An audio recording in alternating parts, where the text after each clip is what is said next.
Right, welcome back to Business My name is Simba Elijah Charles Kiagio, just in time for your economic review. And we're going to look into issues that we have prepared for you this morning.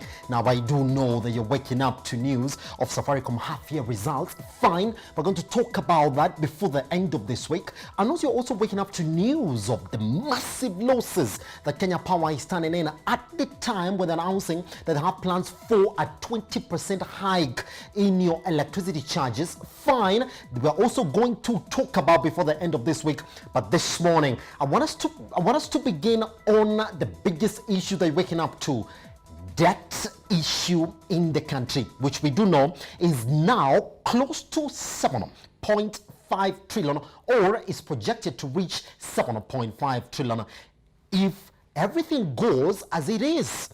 From the budget parliamentary committee, which says that our budgetary demands are quite high, and if we go on with the way the things are going, that we are bound to reach 7.5 trillion by 2022. What does that mean now for our public debt consumption? Okay, let's look at that data that we have for you this morning in terms of our public debt, and you can actually see that. Let's first start with what has been our domestic debt and look at it from June 2020 up to where we are right now. And I want us to go back to June 2019. You can actually see, yes, it has always been an upward trajectory. We never seem to stop. All right, let's talk about our external debt as well this morning. That's where we are, and we're giving you from 2015 to 2020 as well. Same story is that, yes, it is quite correspondent with whatever it is, our domestic and public debt here in the country. So this morning we are asking the question: what should we do to stop this? And to help us therefore understand or put these issues into context, we are joined by Odhiambo Ramogi and Abraham Mthago. Let me start with you, Odhiambo Ramogi. Yes. Now, we're being told that it can actually get to 7.5 trillion by 2022, meaning we're just a couple shy of the 9 trillion debt ceiling that we just introduced to the other day. Do we risk getting into a crisis when it comes to managing our debt? Thank you very much, Simba, for having me in the show. Yes, we do, unfortunately so. And we've been in this space for a very long time. But let me tell you something that makes me most angry about this debt issue. Under the Kibaki administration, our debt management was spectacular. We were doing at less than 30% of GDP. Yes. And the economic growth was stalling. You remember we were doing, I think we did around 7%. We peaked in around 2006, 2007, before the post-election violence.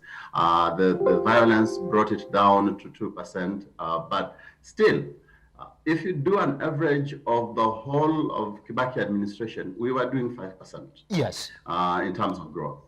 Under the Jubilee administration, our debt levels have gone to higher than 50%. Some put it at 59, others at 65, but it is very high because we are well past the 50% that is recommended. But at the same time, our growth rate is still 5%, which means the debt that we are taking, hundreds of billions that we are taking, is not making any difference to our growth narrative. And in fact, we believe strongly that if we did not take the amount of debt that we have taken, we probably will be doing much better in terms of economic growth. And so one wonders, why are we burdening the country so much, and yet at the same time, it's not making any difference in our economic growth, it's not making any difference in our development. And so those are some of the questions that we're asking. But as we are right now, things are not looking good. All right, now let's not forget let's get what the projections by the Parliamentary Budget Office that now show that the country's debt, therefore, Abraham, is expected to touch 7.5 trillion mark by June 2021, and that's where we are. Now, the office further is concerned that the ongoing Kenya's debt demand could touch the 9 1.2 trillion in the 2022-2023 financial year. Okay, now let's see exactly where it stands, Abraham, this morning. Now, Kenya's debt level already stands at 15% above the national debt of the 6.6 trillion as of June 2020, which has already been largely attributed to the impact of low generation of domestic revenue and pressure from expenditure on the ongoing capital projects. Let's leave it there, Abraham. It stands at 15% above where we should be. And I want to take you back, Abraham, to what our law was before we expunged the 9 trillion mark. We had that golden rule that says, look, guys, you can't borrow more than 50% of your GDP, that you got to keep it in check. We took it out. We introduced an absolute figure, which we seem to be going for. Now, let me take you back to what the UN also put Kenya on the spot for. Now, we're supposed to go for a debt relief by the G20 countries, which was being offered across the board. But funny enough, even countries with a healthier debt vis-a-vis GDP, they ran for it, Abraham. But we didn't go for it. My question for you would be, is that Okuri saying that if I go for that relief, because my debt repayment is actually based on borrowing, and then this DSSI, if it confines me, then I'm at the risk of defaulting, which therefore begs the question, if we can't take a reprieve on debt, because then again we have to borrow, and we're already defaulting, Abraham? You know, I think we are in very dangerous territory. Yes. And I agree with my brother. What he's saying is yes. that we're in a space that we need to be very, very careful. Yes. The first thing, you remember, yes, the previous law was very good because yes. what it did, it capped debt as a ratio of GDP. Yes. That way, you have to grow your GDP for you to grow your borrowing. But now we threw that out and put an absolute figure. Nobody was told how 9.2 was arrived at. Nobody knows why 9.2 trillion was the magical figure. Yes. Okay. Now, I have no problem, even if we get to 9 or if we get to 7. The issue is, are we able to service our debt levels? Right now, we're spending almost 1 trillion shillings on debt service. KRA is collecting about 1.5, 1.6 trillion. If you add the public wage expenditure, you already passed that amount. So what does that mean? It means the truth of the matter is that we probably are living beyond our means. And what it means that now, you remember the other day, we've gone to IMF for budget support. Now we are borrowing to finance recurrent expenditure. Yes. Those are precursors for almost falling over the cliff. So to come back to your question is, yes, to look at it from a ratio perspective is not a bad thing. That yes, we are at 65% of GDP, we are at 50%. There are countries who even at 100%, but they manage their debt. But the question is, as my colleague has said, when this money comes in, there should be an effect in the economy. Yes. You see, because if you take debt and it goes in and spurs growth, then take as much of it as you want. Yes. Because it means it goes in and creates cash flow that's enough to pay it and grow the economy. Yes. But now I think we're having the opposite. The money is coming, but it's not spurring. So what is the problem? What is the problem? What is not happening? Yes. So it means whatever we are doing is not working and it's not sustainable. So if we continue this way, then we're already in the trap of borrowing to pay. And then once we get to that level, then the default may not be far off. Yes. So I think it's high time we decided whether we want to continue pushing deficit budgets. Because remember, even in the same Kibaki administration, we balanced our budget. There was a year we did. So balanced budget is not far removed. And I think it should be the way we should start going. Yes. Because the truth of the matter is, every time putting a 3 trillion budget, knowing very well you can only collect 1.5, means that 1.6 is borrowed by design. Yes. And as foreign lenders are starting to fall off, then we'll start putting pressure on domestic borrowing. And you can see the trajectory. Yes. The moment we start borrowing domestically, we start squeezing out. We start creating a problem within the credit space for the local people. Yes. So, in a nutshell, solutions are there, and they've always been on the table. There was relief, we didn't go for it. It's not very clear why we didn't go for that, yes. for that relief. Debt restructuring has been on the table. These are things we need to do very quickly. Yes. Abraham, I'm going to come back to you on that debt restructuring, because now it seems as if we have run into a dead end because of the COVID-19 pandemic.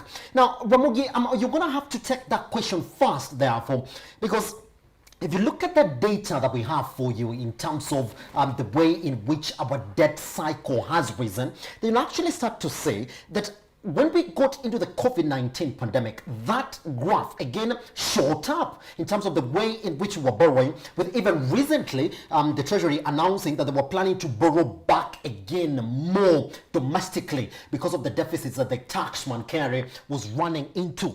So, wow, Ukuri Atani came into the office, Ramogi, and we can actually call him a new man in that office, telling us, you see, what I'm going to do is shift the country from the expensive commercial loans and go into cheaper collateral and bilateral loans. Fine. Do you think now that plan that he had is already thrown to the dogs because of the COVID-19 pandemic? Because that promise was before we went into the COVID-19 pandemic. Given in point, we are back again to the IMF for another loan support. We were there just 6 months ago for another loan support. What does that mean? Have we thrown off that plan? Well, first of all, let me perhaps try and explain what my colleague said. I was struggling to hear him, but I heard him talk about something about to the effect that money is supposed to come in, create a multiplier effect, and then from that money that is generated in the multiplier effect in the economy, you pay the loan. The problem with the loans that Africa is receiving this time around is they never land here. The money is somewhere in China. The contractor is in China. The material supplier is in China. So the money leaves Bank A in China, goes to Bank B in China, and then Bank C in China. And so what gets here is perhaps 10% what you used to pay the casual laborers.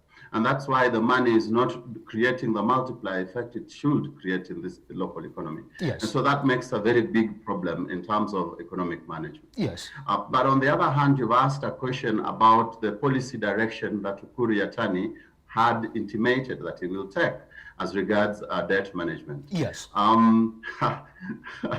Well, the financial management at Treasury is usually funny sometimes because when trouble or pandemic like this comes around, they throw away all the plans they had in mind and start to panic. And then they make some decisions that make you wonder what's happening. And so it looks like there is a panic mode at Treasury because perhaps they have been having a cash crunch, and the bilateral arrangements that they wanted to have with rates that are, much lower than market rates have not worked because those countries themselves have needed lending from the World Bank and the IMF. And the deal with the IMF and the World Bank is it can be very good rates. It's just a matter of how you present yourself. A, and B, it's a matter of, are you really creditworthy? Because your creditworthiness really determines how much we are going to charge you for it. We are not doing better in any of the two, so hence the expensive loans. Pretty much. Now, Abraham, the government has already planned to spend 3.2 trillion in this financial year. Fine. But it doesn't seem that they're going to spend that, given the amount of borrowing, therefore. Can you also tackle that aspect? Now, the Ukuri Yatani came in saying, well, you're going to say, in the next couple years, what we're going to do now is restructure our debt, get into an area where it's manageable, that we can sort of see the future. But now, these short loans that we're going for, this increased domestic borrowing that we're doing in the country, is it not him saying, well, I had that plan now, but because of COVID, I have to put it aside in the meantime? I think sometimes desperate times call for desperate measures. Yes. And I think that's what they're doing. Yes. But you don't manage finance that way. Everything must be within a context of a bigger plan. Now, if you look at our budget of 3 trillion, if you bring it down to 3 shillings, for purpose of illustration, out of those 3 shillings, 1 shilling goes to debt service, 1 shilling goes to public wage bill. So it is the last shilling that goes to expenditure, to everything else. Everything else, including development expenditure, is in the last 1 shilling. In terms of collection, KRA only collects a maximum of 2 shillings, probably 1 shilling and 50 cents. So the other 150 cents or 1 shilling has to be borrowed. Yes. That is the reality. Yes. So for us to change that reality, we have to reduce either the wage bill, the debt service substantially for there to be an impact. Yes. Reducing anything else in those other categories has no impact. That's why you see whenever you reduce travel, you reduce tea in the offices, those have no impact. It is the two elephants in the room, the debt service and the public wage bill. Debt service, yes, as I've said, and you can see he's alluding to it, there are many ways of bringing that down. That can be brought down by half. Yes. But you see, when you go to those tables, you must be full disclosure. You must put everything on the table. You must be put to account. This money that you got, where did it go? What did you do with it? So those hard questions have to be answered. Yes. And you see, so and that can be done. As for the public wage bill, we have the SRC. SRC has a very clear plan on it, but I think the political will has been a bit weak on it, because if we follow through, because we cannot afford to the kind of size of government we want. Yes. And now, as you can see, with the new proposals on the table now with EBI, that bill will probably go up further. So for me, unless we cure these two monsters, that is the public wage bill and the debt service, yes, we will be in this situation for a long time to come. But unfortunately, it's not waiting for us. Something is coming at us. And that thing is that we will reach a point where we may not be able to meet our obligations. Because our income is shrinking, our expenditure is going up. That is that. So something has to give. And the best way for it to give is for us to deal with the situation of the debt service and the public wage bill. Yes, pretty much. Therefore, let's move on to the next issue that we have for you this morning.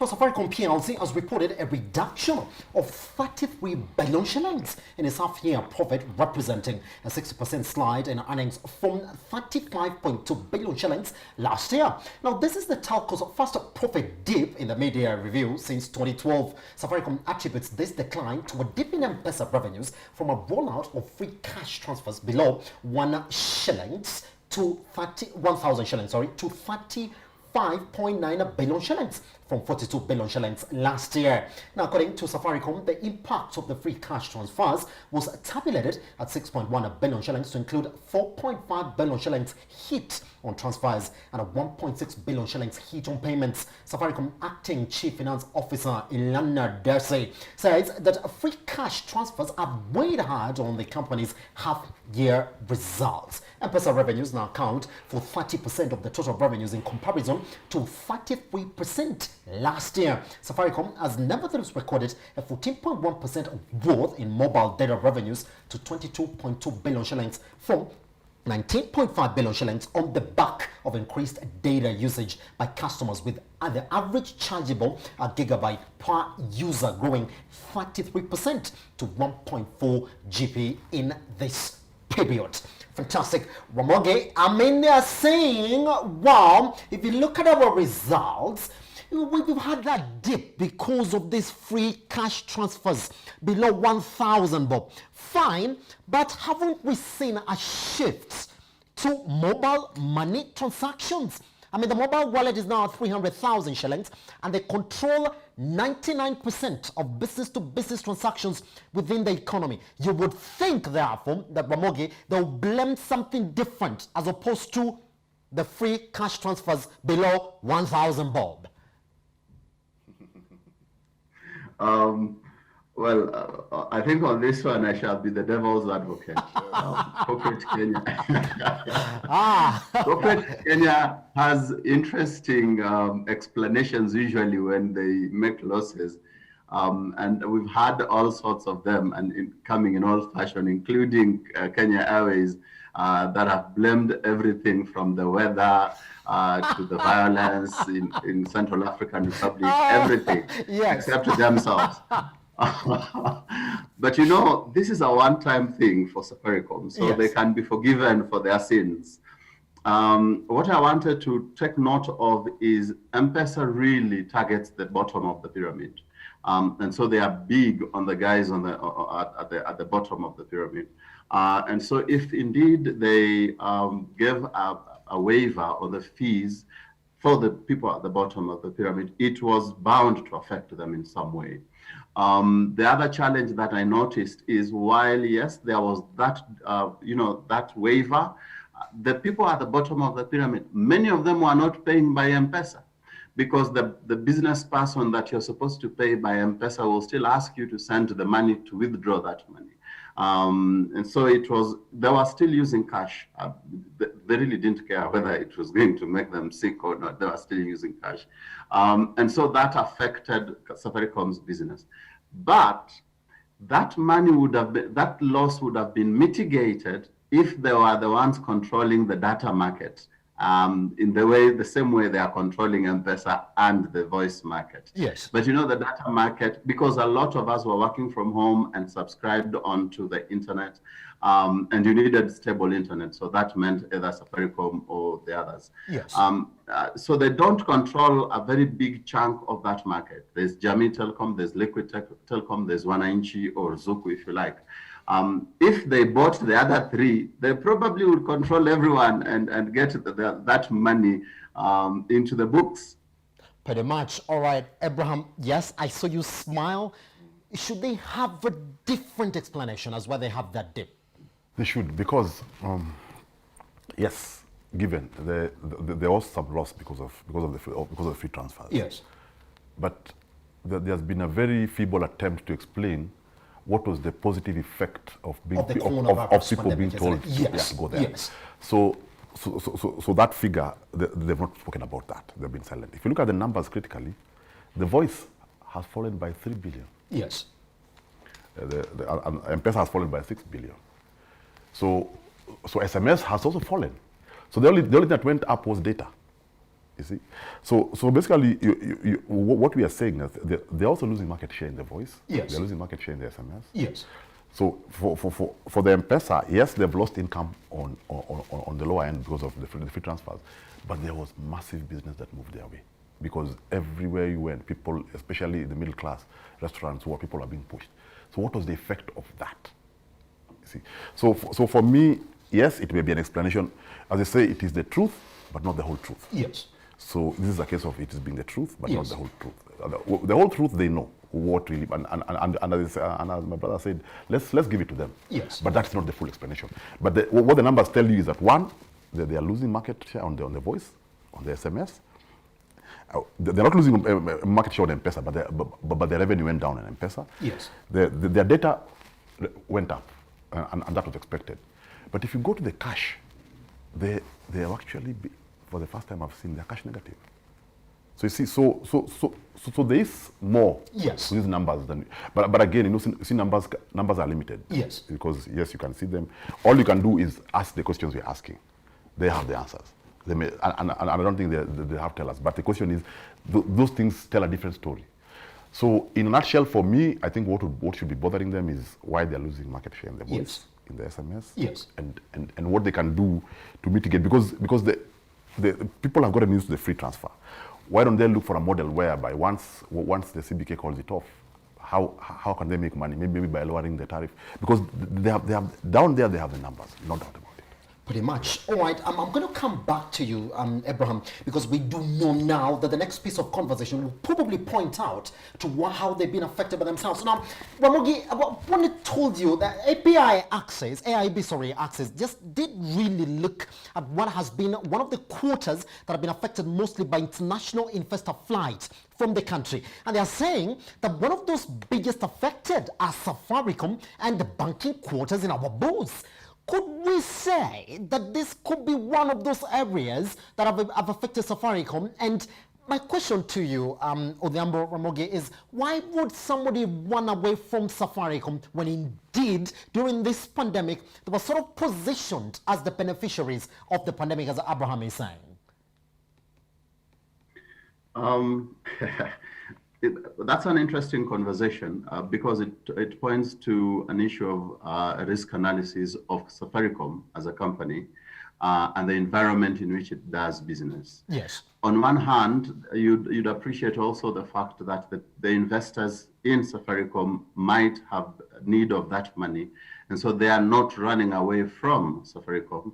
They're just taking their money so that they can stay with their money at this time of pandemic. I remember there was a lot of panic saving in the second quarter, whether it was local or global, but there was a lot of panic saving and people were not investing.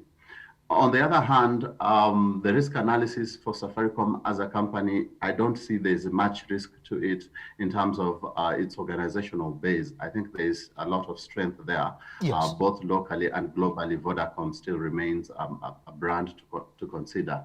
The only challenge that would make someone like me, perhaps, I'm assuming I'm a potential investor, Yes. would be the economic environment in which Safaricom operates. Yes. And if you look at the Kenyan economy, you look at the debt management, you look at the corporate casualties that are coming out of the same economy, which we are being told every day is growing spectacularly.